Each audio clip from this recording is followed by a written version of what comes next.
La palabra de Dios en Proverbios capítulo 3 versículos del 1 al 7 nos dice: Hijo mío, no te olvides de mi enseñanza, y tu corazón guarde mis mandamientos, porque largura de días y años de vida y paz te añadirán. La misericordia y la verdad nunca se aparten de ti. Átalas a tu cuello, escríbelas en la tabla de tu corazón. Así hallarás favor y buena estimación ante los ojos de Dios y de los hombres. Confía en el Señor con todo tu corazón y no te apoyes en tu propio entendimiento. Reconócele en todos tus caminos y Él enderezará tus sendas. No seas sabio a tus propios ojos, teme al Señor y apártate del mal. Saludos hermanos, muy buenos días, ¿cómo están? ¿Cómo les va? Hola, qué gusto verles esta mañana. Las iglesias que pertenecemos a la red Pilar Network, que es una comunidad de iglesias bautistas que estamos alineadas doctrinalmente y comprometidas a equipar, plantar y revitalizar iglesias juntos, dimos inicio a una miniserie de enseñanzas titulada, usted lo puede ver ahí en pantalla, La Casa del Dios Vivo, fundamentos de una iglesia bíblica. La semana pasada el pastor Eduardo nos recordó qué es la iglesia y quiénes la componen. Nos habló de la membresía y su importancia en la iglesia local. Para el día de hoy, la enseñanza será en torno a cómo la iglesia cuida la reputación del reino de Dios, cómo la iglesia cuida la reputación del reino de Dios. Vamos a decirlo en otras palabras, cómo la iglesia cuida el nombre del Señor.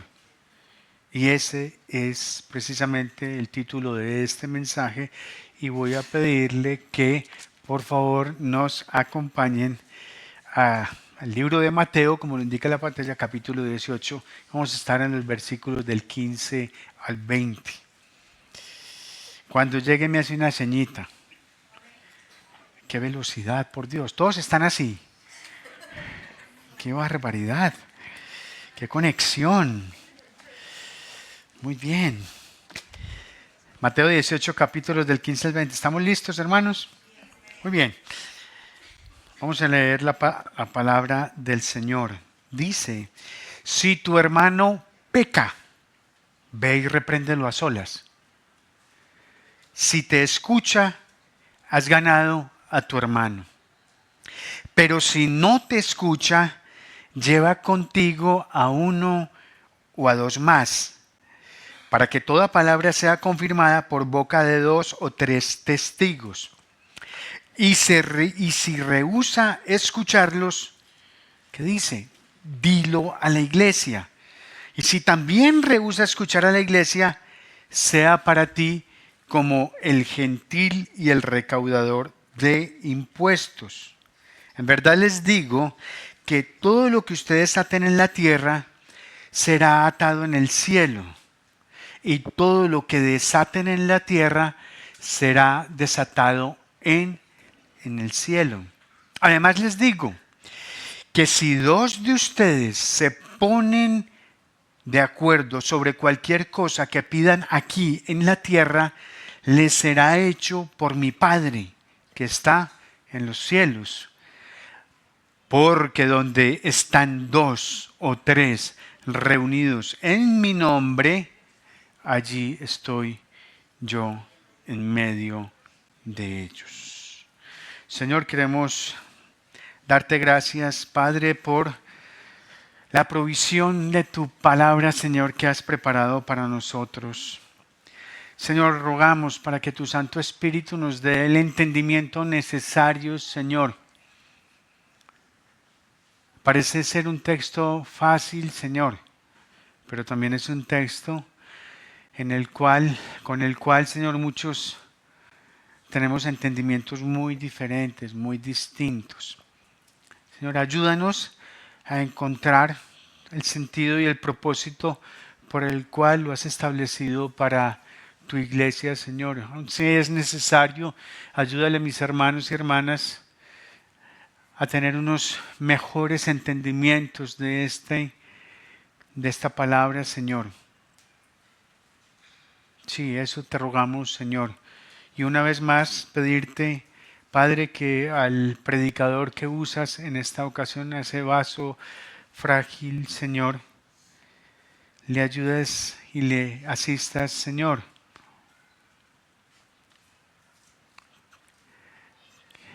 Que tu palabra salga por la boca de él. Que su pensamiento sea sujeto completamente a la voluntad en Cristo Jesús. Queremos glorificar y exaltar tu nombre hoy, por sobre todo, por sobre todo. Y en ese propósito oramos, Señor, en el nombre de Cristo Jesús. Amén. Permítanme, hermanos,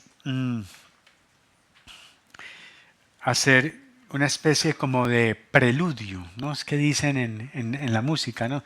Tener un poquito como de antecedente para comprender un poquito mejor el texto que acabamos de leer, antes de desarrollar los 3 puntos que proponemos para que abordemos el pasaje. Entonces, el preludio. Para una mejor comprensión de este pasaje, debemos nosotros señalar que estos versículos del 15 al 20 están haciendo parte de un discurso mayor de Jesús. Y es un discurso que es mucho más amplio y que está dirigido a la vida comunitaria. Tiene que ver sobre la vida comunitaria, es decir, sobre lo que es la vida eclesiástica.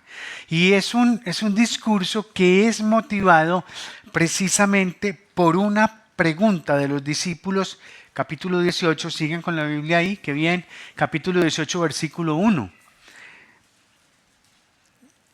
Le preguntan a Jesús, ¿quién es el mayor en el reino de los cielos? Esa es la pregunta que hace.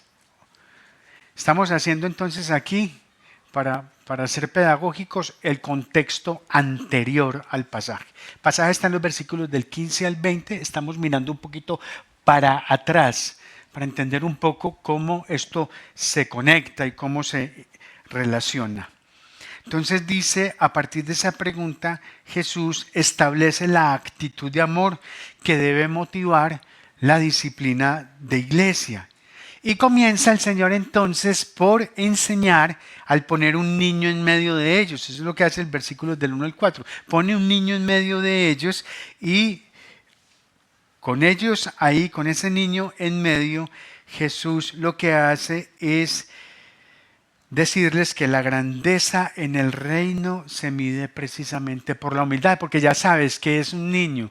Un niño es una personita en muchos sentidos completamente indefensa. Él depende completamente de los mayores para absolutamente todo. El niño no tiene tanta voluntad, aunque a veces hace pataleta, sí. Y pensando en algunos hermanos, sí, muchas veces somos muy pataletudos, pero el niño está dependiendo de otra persona. En un sentido es humilde acá. Y ahí es la primera enseñanza que Jesús nos está dando, porque la iglesia debe ser un escenario, un espacio donde no se busca el poder personal. Es lo primero que el Señor nos está planteando ahí. A renglón seguido, Jesús entonces está haciendo unas duras advertencias contra cualquiera que haga pecar a uno de esos pequeños. Otra vez, esos pequeños están representando a los que son creyentes humildes de corazón, ¿no? El versículo 5 al 9. Y luego entonces viene la famosa parábola de la oveja perdida en la que se muestra el corazón de Dios. Un hombre, un pastor, quien deja las 99 ovejas para ir a buscar la que se extravió, versículos del 10 al 14. Ese es los textos o el contexto anterior. Así pues, hermanos, que el proceso de confrontación al pecador que hemos acabado de leer en los versículos del 15 al 20 no es para castigar y no es para expulsar por orgullo. Es todo lo contrario, es el método práctico dado a la comunidad, dado a la iglesia para ir a buscar a la oveja que se está perdiendo por causa de su pecado. Y en eso se refleja el mismo amor del Padre, del versículo 14. Mire lo que dice: así no es la voluntad de ¿quién? Del Padre que está en los cielos. ¿Que qué? Que se pierda uno de estos pequeños. No es la voluntad del Padre. Ahí estamos entonces en el contexto anterior. Vienen los versículos que hemos leído y vamos a mirar el contexto posterior, es decir, de los versículos 21 en adelante. El contexto posterior nos muestra que Jesús equilibra la disciplina con una demanda radical de gracia y perdón. Observe versículos del 21 al 22. A la pregunta de Pedro de cuántas veces debe perdonar a un hermano que peca contra él, y él se pone muy generoso y sugiere 7 veces, Jesús que le responde: hasta 70 veces 7. ¿Sí recuerdan ese pasaje tan conocido? 70 veces 7. ¿Qué es lo que quiere decir eso, hermanos? Siempre, exactamente, siempre. Siempre hay que pecar. Y luego viene entonces, eso es, yo quería saber si me estaban poniendo cuidado. Es que están muy silenciosos. Eso es, están muy silenciosos. Yo decía, pero esta gente ¿en dónde está? Les pregunto, no me responden. Vamos a soltar esto. Eso es, conectaditos pues. Eso es, bien, muy bien. Está bien. Gracias, Padre. Muy bien. Versículos entonces. ¿Qué es lo que debemos hacer? ¿Pecar? No. Perdonar, muy bien. ¿Perdonar cómo? ¿Cuántas? Siempre, muy bien. Estamos bien. Luego, después de esto, entonces suelta el Señor esta perla de los versículos 23 al 35. La parábola del siervo que no quiso perdonar. Esa es la historia que cuenta. Jesús ilustra que un creyente debe perdonar las ofensas de otros. ¿Saben por qué? Porque sencillamente Dios ya le perdonó una deuda infinita a él primero. ¿Recuerdan? Ese hombre que le debía al Señor 10,000 talentos, el Señor lo iba a meter en la guandoca, el hombre le clama, le pide, él le perdona los 10,000 talentos y luego sale de ahí y crucifica al otro que le debe una miseria. ¿Sí recuerdan? Eso es. Muy bien, están atentos ahí, qué bueno. Si los versículos del 15 al 20 explican qué hacer cuando el hermano se niega a cambiar, es decir, llegando incluso hasta la separación comunitaria, el contexto posterior aclara de inmediato que si el hermano se arrepiente en cualquiera de los pasos, el perdón debe ser inmediato y total, sin guardar rencores. Miremos una imagen que nos ilustra un poco de lo que estamos hablando aquí. 2 parábolas están enmarcando el método de confrontación al pecador que establece Jesús para su iglesia. La primera, la de un hombre que deja 99 ovejas por ir en busca de una oveja perdida. Esta es la primera parábola, la que hemos visto en el contexto anterior. Y la segunda, la de un rey compasivo que perdonó la deuda impagable de uno de sus siervos. Y en el centro de esos 2 escenarios, uno de búsqueda al perdido y el otro de saldar deuda, está el método de confrontación que propone Jesús, que se conoce como disciplina de iglesia.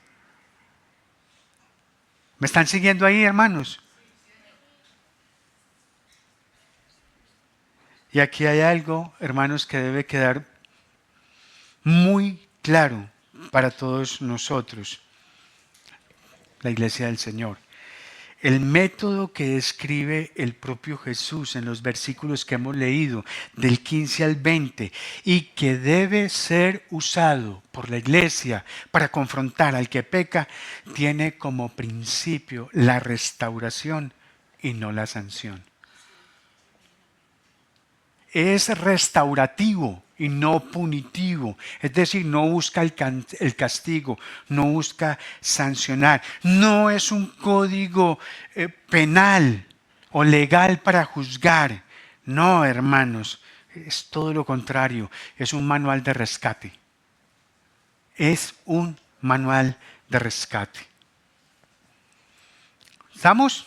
¿Vamos ubicados ahí? Miren la imagen. Muy bien. Entonces, ahora sí, con esto en mente, miremos en detalle el método confrontativo que establece el Señor en su palabra y que se conoce más tradicionalmente en el argot eclesiástico como la disciplina eclesiástica. Veamos entonces 3 elementos que queremos resaltar del pasaje de estudio. Número 1, si te escucha, has ganado a tu hermano, es el versículo 15. Número 2, pero si no te escucha, versículos del 16 al 17. Y este que está tremendo, lo que ustedes aten y desaten. ¿Estamos ahí? Muy bien, entonces entremos en materia de una vez. Primer punto, si te escucha, has ganado a tu hermano.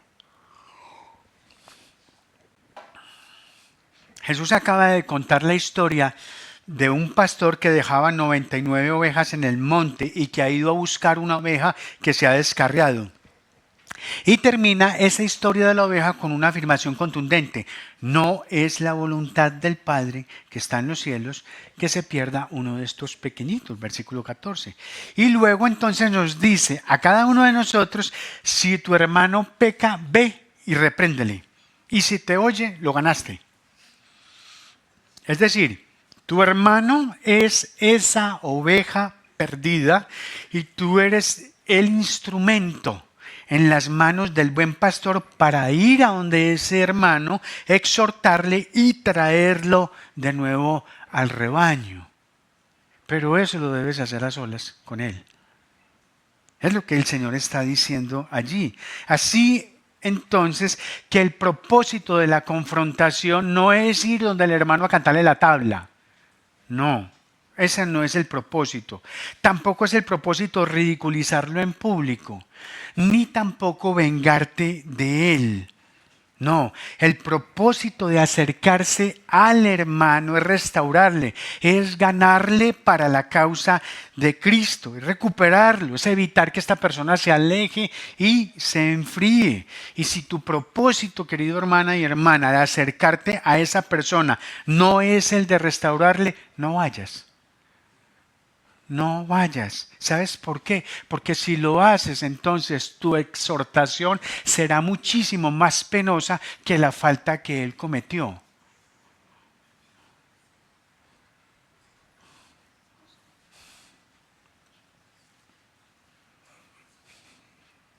Tu hermano necesita ser confrontado, no apedreado. Y si tu propósito no es restaurarle, no vayas. No, que es que yo le tengo que decir. No. No, porque entonces lo que vas a hacer es a descargar toda tu frustración, todo tu dolor, todo tu odio, y eso de qué manera lo beneficia a él. Probablemente a lo mejor puede estar avergonzado con lo que te dijo, con lo que te hizo, y con ese empacho tuyo, ahí la persona queda más mal de lo que estaba. Si vuelve a la iglesia es un titán.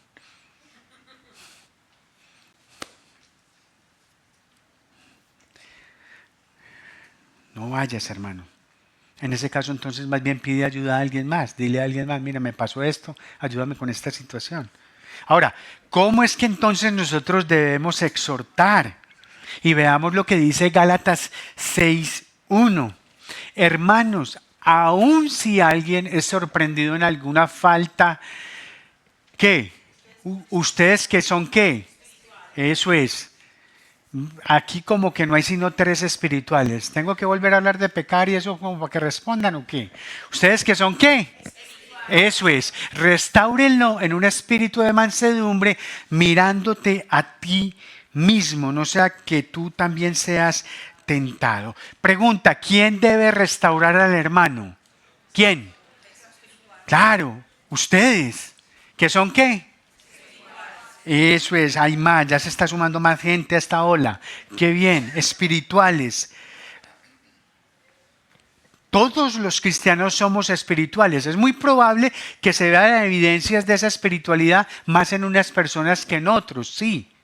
Pero todos somos espirituales. Somos los hijos de Dios, somos el pueblo de Dios. Todos somos espirituales. Ahora, aquí hay algo muy interesante de lo que está diciendo Pablo. Observen que Pablo le está escribiendo a los Gálatas, no le está escribiendo a los pastores. Le está escribiendo a los Gálatas. Es a los Gálatas que les dice, ¿ustedes que son qué? Y aquí, ¿quiénes somos los espirituales?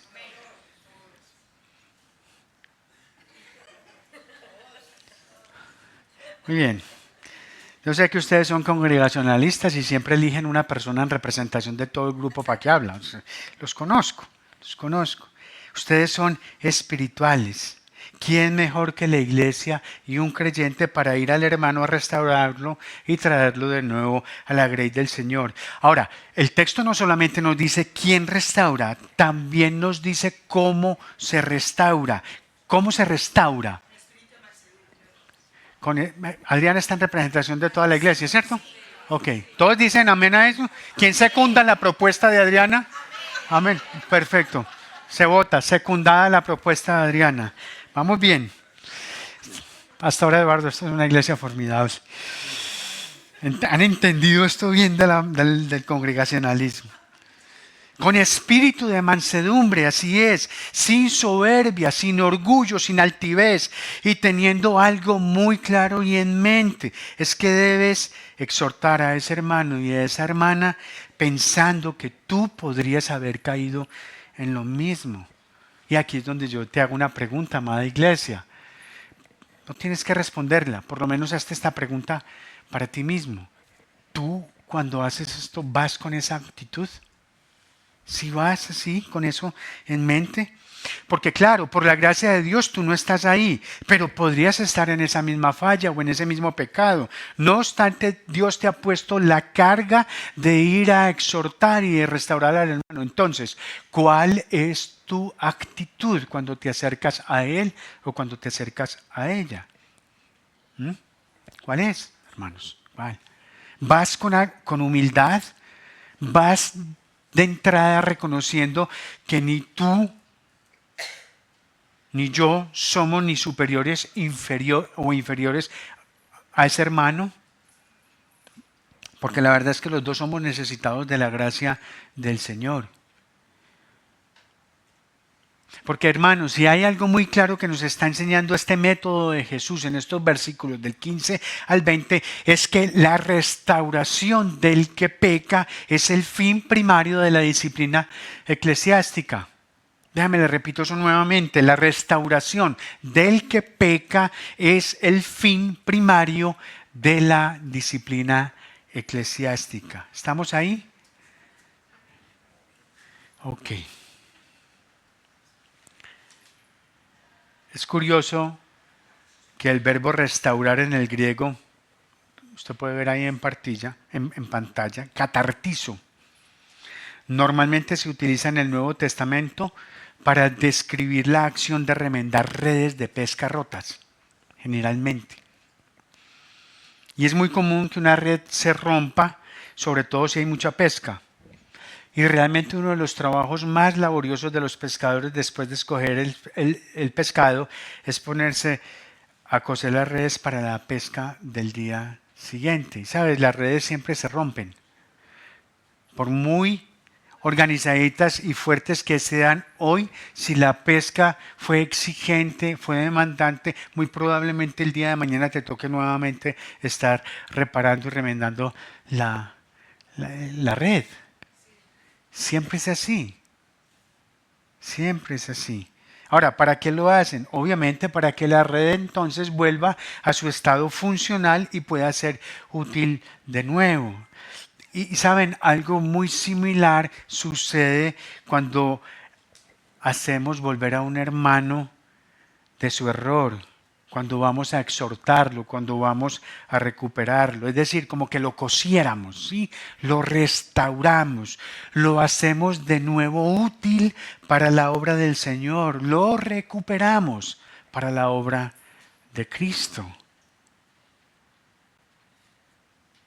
¿Cuándo, entonces, es la pregunta que yo hago, debo acercarme al hermano para exhortarlo y procurar su restauración? Porque realmente muchos somos muy afanosos. Nosotros creemos que exhortamos al hermano mandándole un mensaje en WhatsApp o un testigo. No, hermanos, no. O un videito de esos de minutos, esos que se pierden. Ese fue el último invento tecnológico para escondernos. Yo te digo esto, pero nunca más lo vas a volver a ver. Qué fenomenal. Sí, amén de que ya se quitó la marquita azulita de los chulitos estos y todo, ya tenemos ese tipo. Cada vez buscamos maneras más sofisticadas para estarnos escondiendo y no estar dando la cara tanto. No, hermanos, no, no es así, no funciona así. ¿Cuándo entonces debemos acercarnos al hermano para exhortarlo? Lo primero que nosotros debemos hacer es hacernos unas preguntas personales.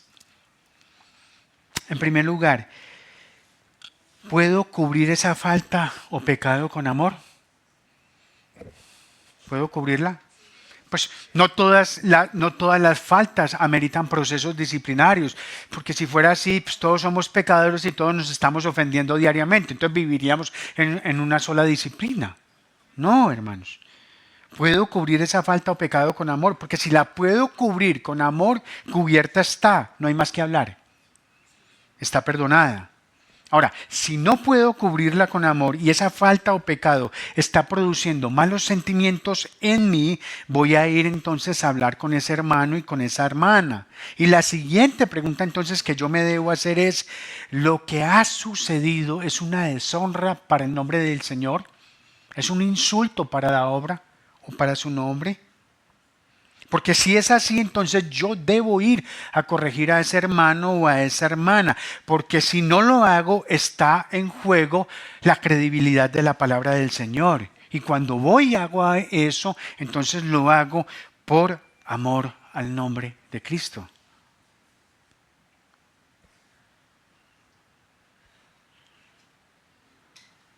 En tercer lugar, debo preguntarme, ¿lo que ha sucedido daña sustancialmente la relación entre nosotros, entre el ofensor y el ofendido? ¿La daña? ¿Crees que va a cambiar la relación con esa persona?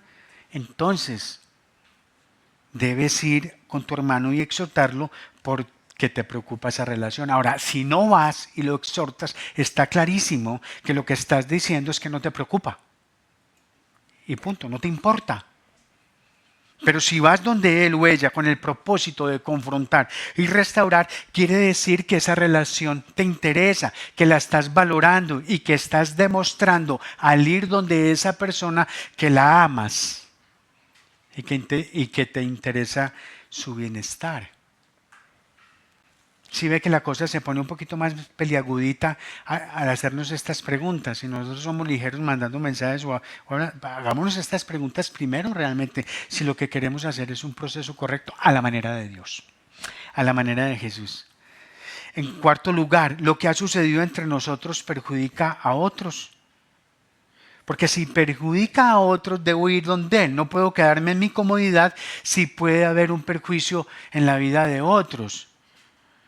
Yo no puedo pensar que porque yo soy adulto mayor y no me relaciono con los jóvenes de la iglesia, entonces veo al líder de jóvenes por allá mal parqueado haciendo cosas que no son y yo me hago el de la vista gorda porque no me importa, es que yo no estoy en ese ministerio. No. ¿Por qué?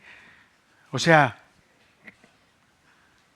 si es el líder de jóvenes, entonces no se corrige qué va a hacer del ministerio de ese hermano. ¿Cuál es el cuidado y la protección que estamos teniendo de la iglesia? Si perjudica a otros, debo ir donde Él, no me puedo quedar tranquilo. En quinto lugar, ¿lo que ha sucedido perjudica al que me ofendió? En otras palabras, lo que está diciendo esto es que no abandones al hermano a su suerte. Si crees que le va a hacer un bien, ve y exhórtalo y repréndole. No lo abandones a su suerte. Dirás, pastor, ¿no está exagerando usted demasiado? No, para nada. Mire lo que dice Levítico 19:17.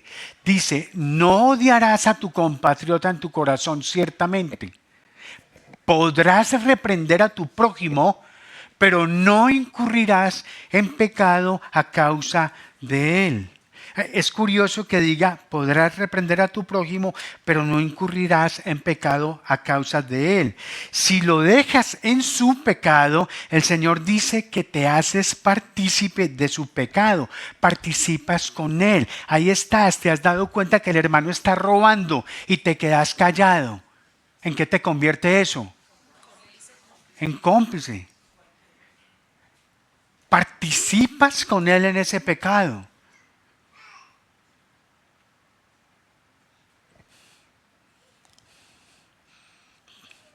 Pero nosotros vivimos en una sociedad donde el individualismo ha hecho muchísimo daño en todas nuestras relaciones.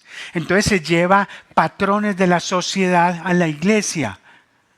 Yo no me meto para que nadie se meta conmigo. De todas maneras no me dan, yo no doy.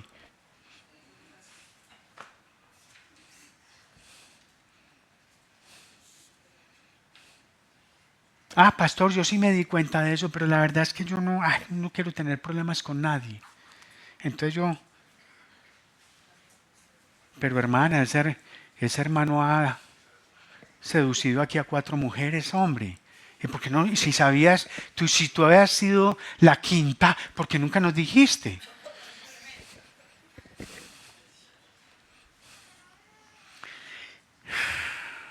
Y viceversa. Y viceversa. Exhortar al hermano cuando lo necesita y buscar restaurarle es amar al hermano. Fíjate lo que dice Proverbios 27. Dice, más vale ser reprendido con franqueza que ser amado en secreto. Más confiable es el amigo que hiere que los abundantes besos del enemigo.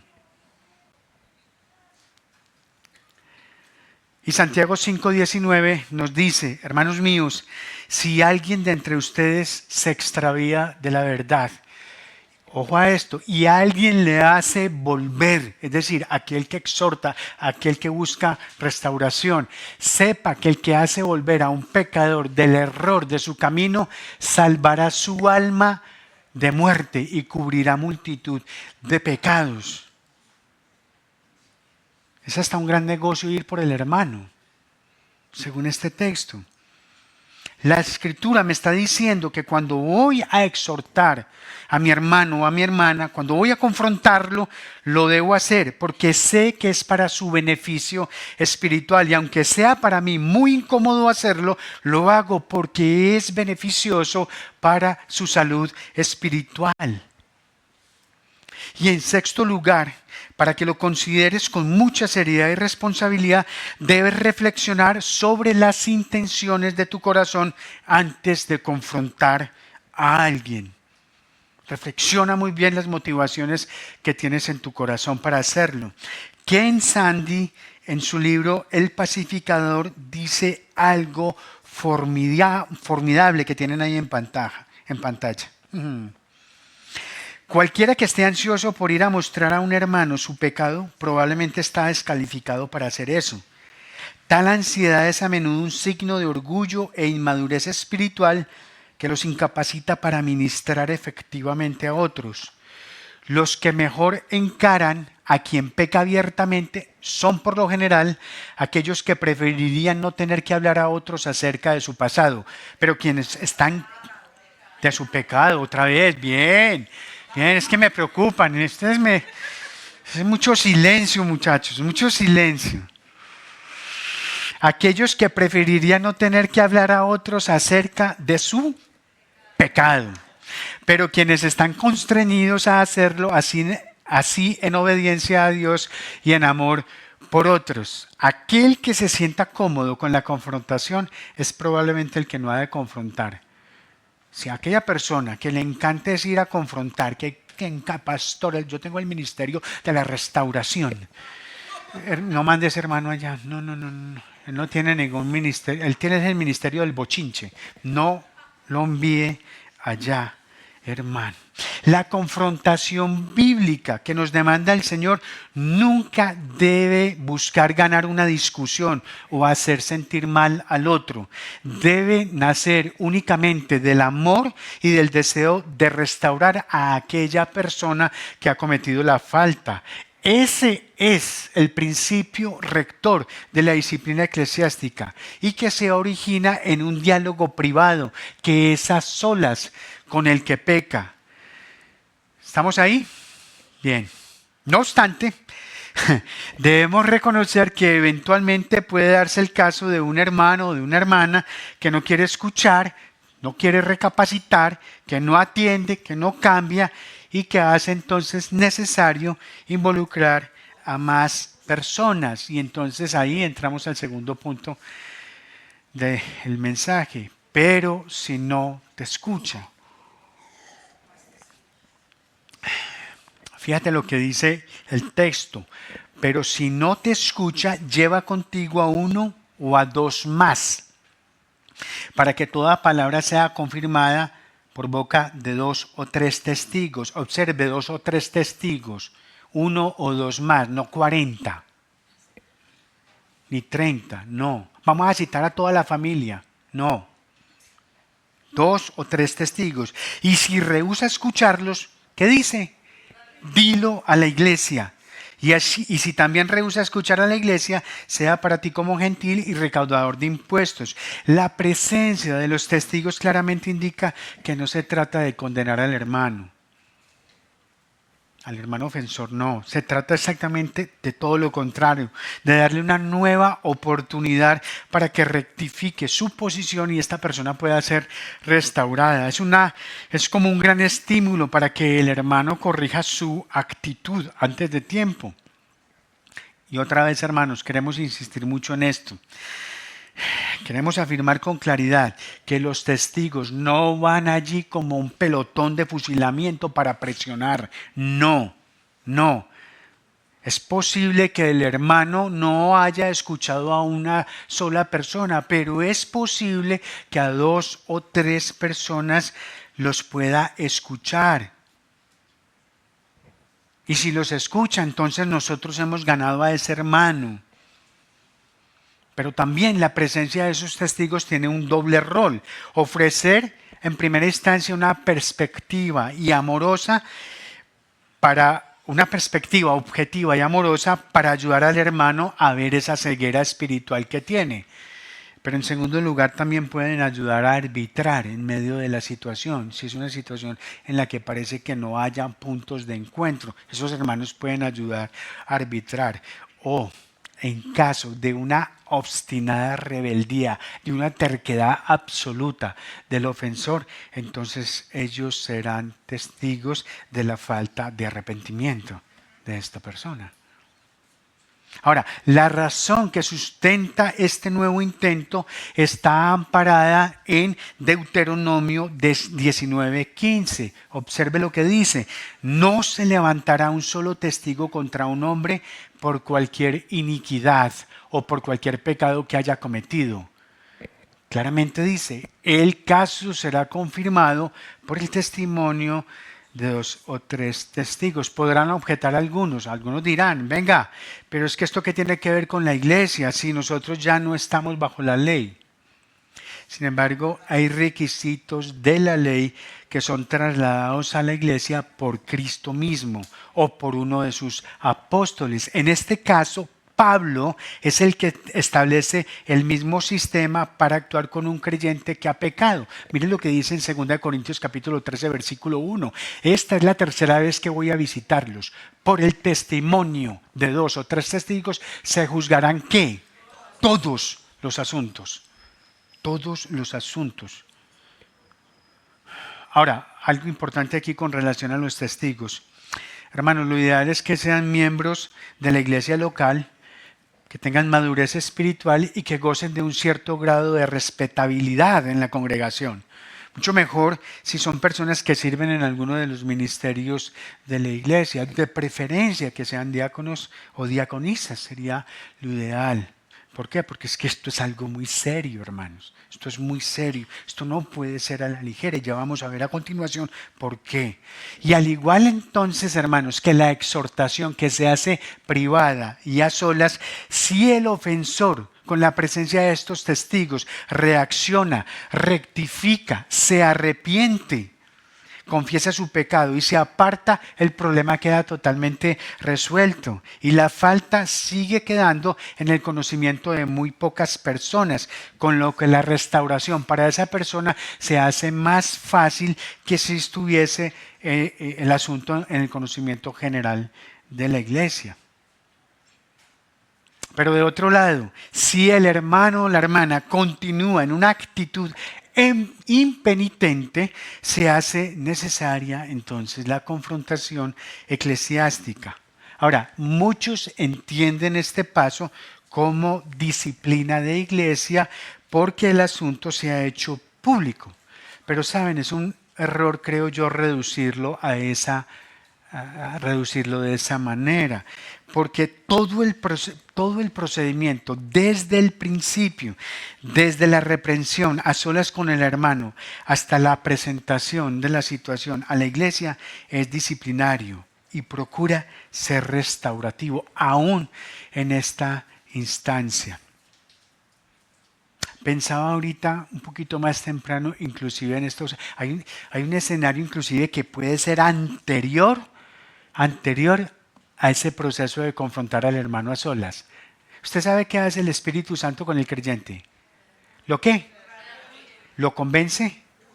De pecado, de justicia y de juicio, como ustedes dicen, lo redarguye. Hay eventos, hay situaciones, y yo puedo dar testimonio de eso, de personas que han sido confrontadas, redarguidas por el Espíritu Santo, en esa intimidad de la persona con el Señor, que ni siquiera tiene que llegar a que alguien lo exhorte, pero que es confrontado por eso. Y yo los he podido ver, hermanos que no participan de la cena del Señor.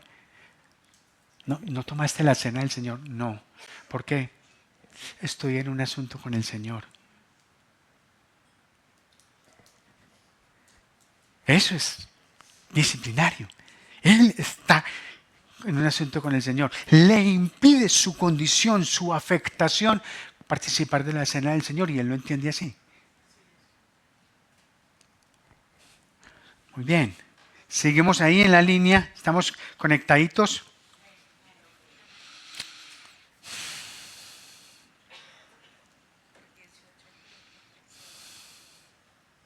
Todo este proceso procura ser restaurativo aún en esta instancia en la que estamos. Dice, dilo a la iglesia. Significa que finalmente los miembros, la membresía de la iglesia local, están involucrados en el proceso de exhortar y restaurar. El problema es que nosotros entendemos tan mal la disciplina de la iglesia y se usa tan mal, para ser honestos, en tantas iglesias, pero tan mal que piensan que disciplina de iglesia quiere decir fuera, larger out, lárgate de aquí, estás expulsado. Hay mucha gente que piensa así. Si fuera pico y chavo Adrianita. Pero no, eso no es disciplina. Eso no es disciplina de la iglesia. Nosotros entendemos como disciplina de iglesia un proceso como lo estamos viendo precisamente en estos textos, en donde hay más personas involucradas. Primero, el que peca y el ofendido. Luego, 2 o 3 testigos, y después se suman miembros de la iglesia, es decir, todos los hermanos se involucran en este proceso. Lo que pasa es que vivimos en una época de iglesias pasivas, pero muy, muy pasivas. Y el asunto aquí es que no se trata de informarle únicamente a la iglesia, se trata de que la iglesia se involucre activamente en el asunto.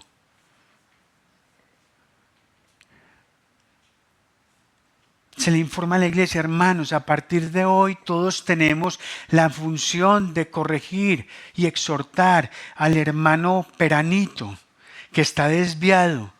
Hermanos, los invitamos a que lo llamen, a que lo visiten, a que se tomen un café con él.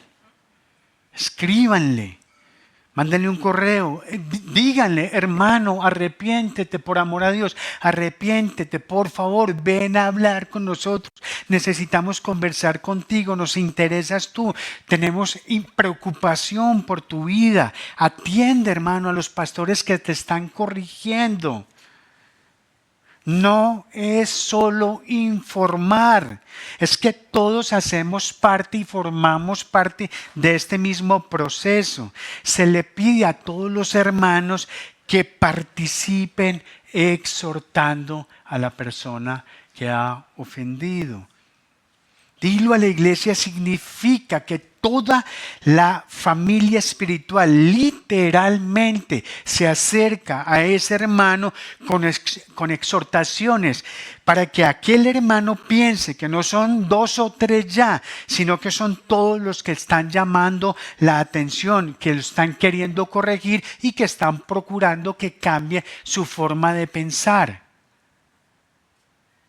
Y a lo mejor es posible, hermanos, que en ese proceso muchos digan, 50 me están diciendo esto, es probable que yo esté equivocado.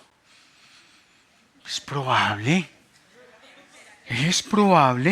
Siga algo, 50, sí, yo debería reconsiderar un poquitico ese punto de vista. Ahora, aquí también es importante precisar que la disciplina de iglesia no se aplica por cualquier falla. O sea, esto no se hace una disciplina de la iglesia porque la hermana Pepita no me saludó el domingo. Me miró feo. Me tiró el carro cuando iba a parquear y resulta que a la hermana le quedaron las gafas, no ve bien, ¿no te vio?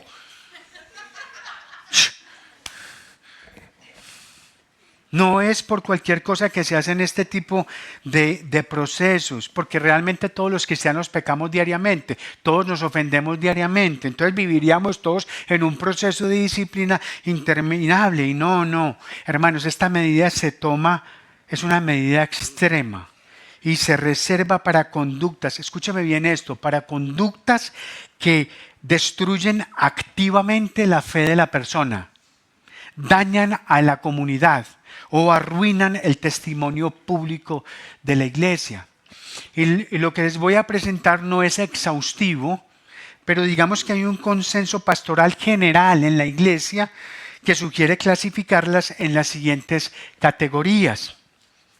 1, pecado persistente y no arrepentido, ese pecado que está mostrando claramente que hay dureza de corazón. Ahora, el detonante principal allí no es el pecado en sí mismo, no, es la terquedad, es la obstinación del ofensor. Por ejemplo, un miembro es confrontado por un patrón constante de mentiras, chismes destructivos, de codicia, pero esta persona siempre minimiza el hecho de lo que él está viviendo, siempre está culpando a otros y se niega rotundamente a cambiar. Este es un caso que merita disciplina de iglesia. En segundo lugar, inmoralidad fragante y destructiva. Aquí hablamos un poco de los pecados que rompen pactos sagrados o dañan directamente al prójimo. Algunos ejemplos incluyen, por ejemplo, el adulterio continuo, el abandono injustificado del cónyuge, el abuso de poder, tal vez la violencia familiar. En tercer lugar, hablamos del fraude financiero o la deshonestidad grave, engañar a otros miembros de la iglesia en negocios o cometer fraudes financieros o robar. Hermanos, es que eso destruye la confianza interna y el testimonio de la iglesia ante la sociedad. Eso no puede ser tolerado. Eso merita una intervención directa. Y en cuarto lugar, la división y la herejía destructiva. Aquel que sostiene grandes errores doctrinales y por más que abras la palabra y le hagas ver la verdad, no lo reconoce y quiere continuar en sus mentiras. O la persona que promueve activamente enseñanzas falsas que atacan el corazón del evangelio o buscan fracturar o dividir a la congregación creando facciones basadas en el orgullo o en el conflicto. Eso no se puede permitir, hermanos. Observe que no es por cualquier cosa. No es porque el hermano Pepito no me ayudó a inflar una bomba, llámelo. Problemas de servicio. No, el hermano Pepito a lo mejor es alérgico a las bombas. Si usted piensa que yo le voy a ayudar a inflar una bomba, perdió el año conmigo. Yo les tengo el pánico. Pero si cree que eso es disciplina, puede hablar con el pastor Eduardo. Ay, Dios. ¿Qué pasa entonces, hermanos, si la iglesia está exhortando al hermano y ese hermano no escucha, no cambia, no atiende y no corrige su vida? ¿Qué pasa en esos casos, hermano? Dice el versículo 17, sea para ti como el gentil y el recaudador de impuestos. La NBI dice, tenle por gentil y publicano. Es decir, escúcheme bien, no es que esa persona se haya convertido en un gentil y publicano, no, él no se convirtió en eso. Es que usted lo debe considerar como un gentil y como un publicano, tratarlo como tal. Y recuerde, por favor, recuerde, Jesús no nos llamó a odiar a los gentiles y publicanos, Jesús nos llamó a evangelizarlos. Evangelizamos al gentil y al publicano. Tratarlo así significa dejar de asumir que esa persona es un cristiano maduro y empezar a tratarlo como si fuera una persona que necesita escuchar el evangelio desde cero. Desde cero.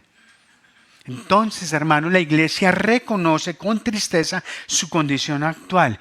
Y entonces esa persona deja de formar parte de la iglesia, deja de formar parte de la comunión. Y esa, hermanos, es la manera en que nosotros protegemos el cuerpo de Cristo. Eso es duro. Eso es triste. Quienes están en la membresía, desde hace un buen tiempo les ha tocado ver procesos que hemos llevado en la iglesia y son procesos realmente muy, muy, muy difíciles. Claro, nosotros no queremos que vaya por ahí ninguno pecando de esa manera y vaya diciendo que esa persona es cristiano y que va a la iglesia. Eso está mal porque nuestro deber es proteger el nombre de Cristo. Ahora, en segundo lugar, protegemos a los hermanos de un mal ejemplo y mostramos a aquellos que nunca han visto qué es la disciplina de la iglesia lo que ella es. Miren lo revelador de este texto en Primera de Timoteo. Dice el apóstol Pablo, a los que continúan en pecado, repréndelos en presencia de todos. ¿Para qué? Para que los demás tengan temor de pecar. Es decir, si hay alguno por ahí que la quiera coger suave, y como si esto no fuera, una situación de estas le puede reorientar su comportamiento y su forma de entender la iglesia. Y en último lugar, nosotros ayudamos a la persona retirada a que vea lo serio que es el pecado y lo urgente que es su arrepentimiento. Y como lo dijimos antes, cuando una persona finalmente es retirada de la comunión, nuestra labor es predicarle el evangelio continuamente, en todo tiempo y fuera de tiempo. Me dirás, pastor, ¿y qué pasa si esa persona no quiere recibir de ninguna manera y no quiere recibir nada? La Escritura ya lo dijo. Tenlo por gentil y publicano. Suéltalo. No podemos ir más allá de lo que la palabra, de lo que la Escritura nos permite. Pero nuestra posición no puede ser desde el principio no hacer nada. No, debemos agotar todas las instancias. Debemos agotar todas las instancias. Y si no, recuerde su proceso de conversión, que probablemente no fue la primera.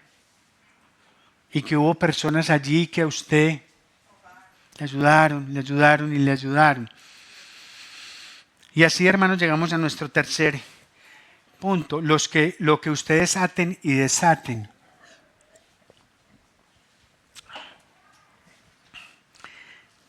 Dice, en verdad les digo que todo lo que ustedes aten en la tierra será atado en el cielo y todo lo que desaten en la tierra será desatado en el cielo.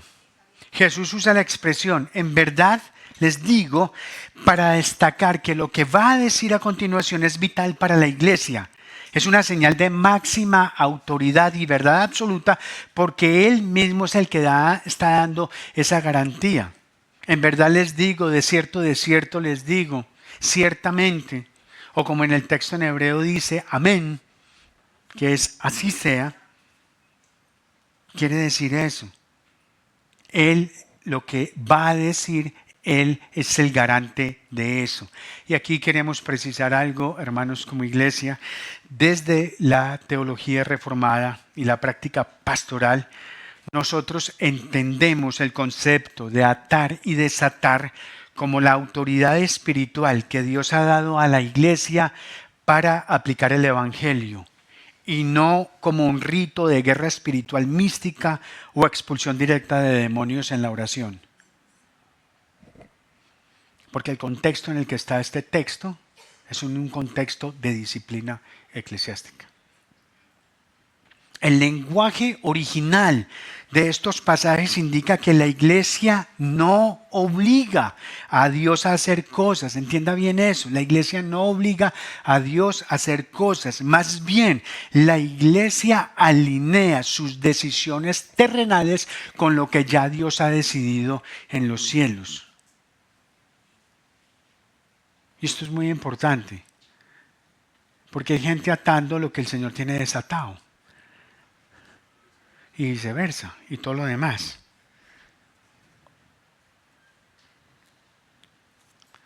La iglesia ha recibido la autoridad de parte de Dios para juzgar. Miren lo que dice el apóstol Pablo exhortando a la iglesia de Corinto. Les dice, ¿o no saben que quiénes? Los santos, nosotros, han de juzgar al mundo? Y si el mundo es juzgado por ustedes, ¿no son competentes para juzgar los casos más sencillos?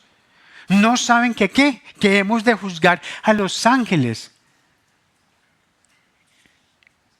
Y termina con esta afirmación, ¿cuánto más asuntos de esta vida? Entonces, hermanos, atar y desatar es ejercer la autoridad de la palabra de Dios para guiar a la comunidad, protegiendo la pureza de la iglesia local mientras se mantiene la puerta siempre abierta para la reconciliación y el perdón de los pecadores.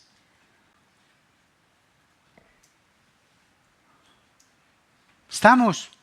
¿Me siguen, hermanos? 4 me siguen. ¿Qué es lo que nosotros somos todos? ¿Es qué? Espirituales. Cledi propone que somos espirituales. ¿Quién secunda? Amén, bien. Hay algo maravilloso, hermanos, que Jesús está diciendo en los versículos 19 y 20 y que da mucha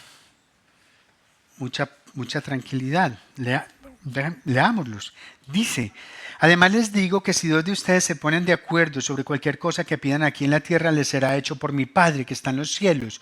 Porque donde están 2 o 3 reunidos en mi nombre, allí estoy yo en medio de ellos. Eso dicen esos versículos. Les digo que esto da muchísima paz y muchísima tranquilidad.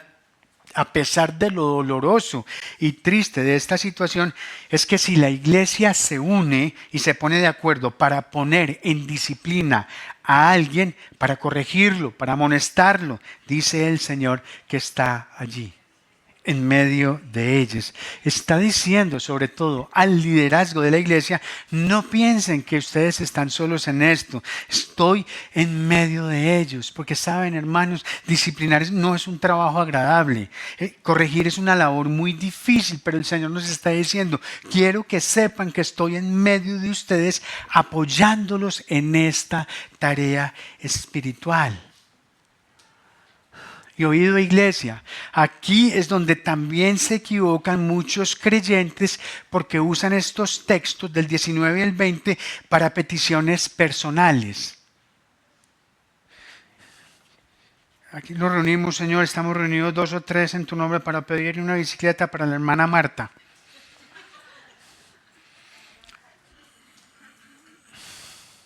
No, hermanos. Al hacer esto estamos desconociendo el contexto en el que Jesús está haciendo esta declaración. La promesa de Jesús en estos versículos no es una validación para cualquier petición informal. Es la garantía de que Cristo mismo está presente allí, en medio de ellos, como juez y como defensor, cuando la iglesia ejerce la disciplina eclesiástica. Usted no ve estos textos aplicados en otros lugares de la Escritura. Entiéndame muy bien y quiero ser muy claro con esto. Yo no estoy diciendo que nosotros no podamos pedirle al Señor cosas materiales. No, de hecho hay un pasaje hermoso, grande, en el cual dice que, recuerda que hablan de los pájaros, de las aves. ¿Mateo qué? Eso es. Que se visten los lirios y que el Padre tiene cuidado de nosotros. Eso es un texto ideal para pedirle cosas al Señor. Pero estos, hermanos, estos que están aquí, están en un contexto específicamente muy serio. Es un contexto de disciplina. Mire, es tan serio que Cristo mismo dice, yo estoy en medio de ustedes. No nos suelta. Él no nos suelta. Es que es su iglesia, hermanos, es su iglesia. ¿Me entiendes? Ese hermano que está en esa condición y en ese problema, está en esa falta impenitente, por ese hermano una gota de sangre que se derramó en la cruz. Y la gota de sangre no fue ni la tuya ni la mía, es la gota del Señor. Entonces, claro que vale la pena hacer todo, absolutamente todo lo posible por la restauración de ese hermano o de esa hermana. ¿Sí me están siguiendo, hermanos, en ese hilo de pensamiento? Amén. La oración que el Padre entonces va a responder o que va a hacer no es para obtener deseos personales, es la oración de la iglesia pidiendo sabiduría para juzgar con rectitud y pidiendo la restauración del pecador. Y el Padre, por supuesto, respalda esa decisión porque la iglesia está actuando en sumisión a su ley. Y algo muy similar sucede en el versículo 20 con el asunto del nombre de Jesús. Significa actuar bajo su autoridad, con su carácter y para sus propósitos. No es una frase mágica para estar comenzando reuniones, no. Es un estandarte de representación legal que Cristo está dando, que está ofreciendo, que está mostrando en ese momento en el que 2 o 3 están reunidos dirimiendo esta situación o la iglesia misma.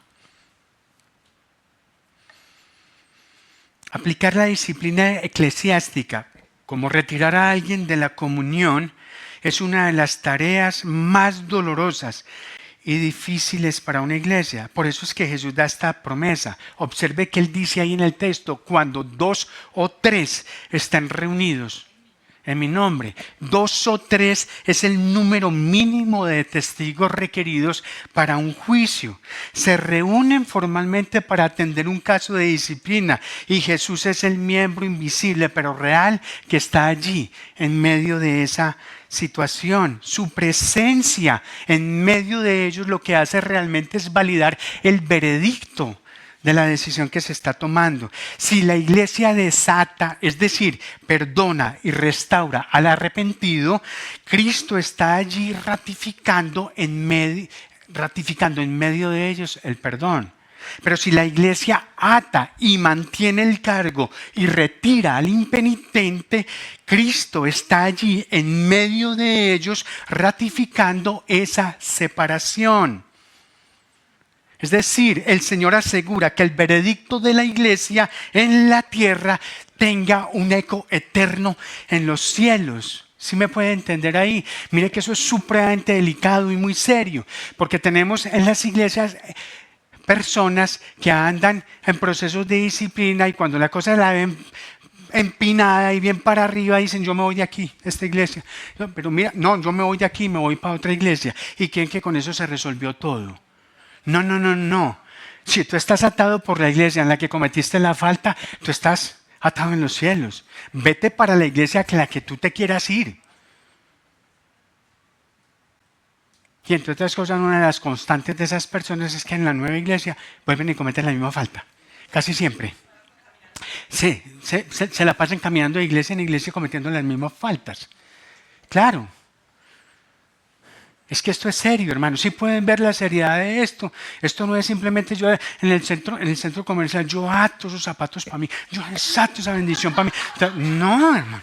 Esto no es para hacer compras espirituales hacer unas oraciones para ese tipo de cosas. No, esto es muy serio. Estamos hablando de la vida de personas, del alma de la gente, de la iglesia del Señor.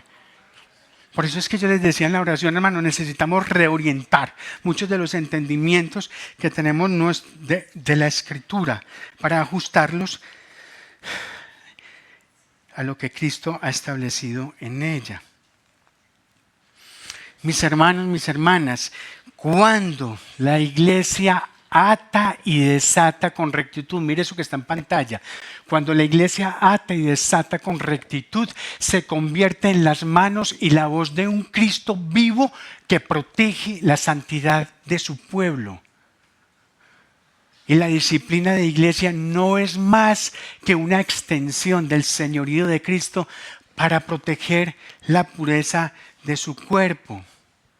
Es que es Cristo, hermanos, es Cristo. Es la belleza, la grandeza de ese Señor nuestro que nos dio salvación, que nos justificó ante el Padre, que nos dio la vida eterna, la que está allí.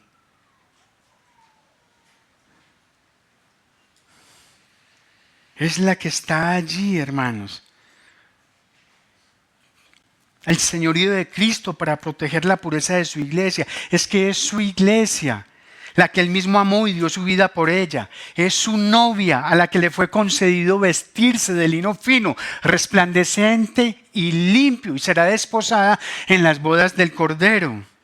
Es su iglesia de la que tú y yo hacemos parte en calidad de hijos de Dios por el mérito único y suficiente del sacrificio de Cristo en la cruz. Somos, hermanos, somos los espirituales, somos su iglesia y rogamos a su Santo Espíritu que nos asista en sabiduría para honrar y glorificar su santo nombre en esta tierra. Amén.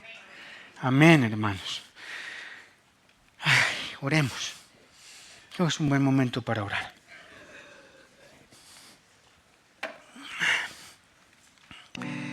Oremos, hermanos.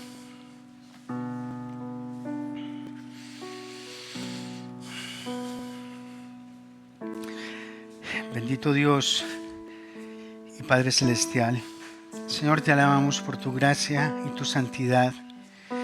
Señor, venimos ante ti con corazones humildes para pedir tu guía en tu iglesia, Señor. Señor Jesús, tú nos enseñaste a buscar al hermano que ha pecado. Danos el valor y el amor para hablar a solas con él. Que nuestras palabras busquen restaurar y no condenar.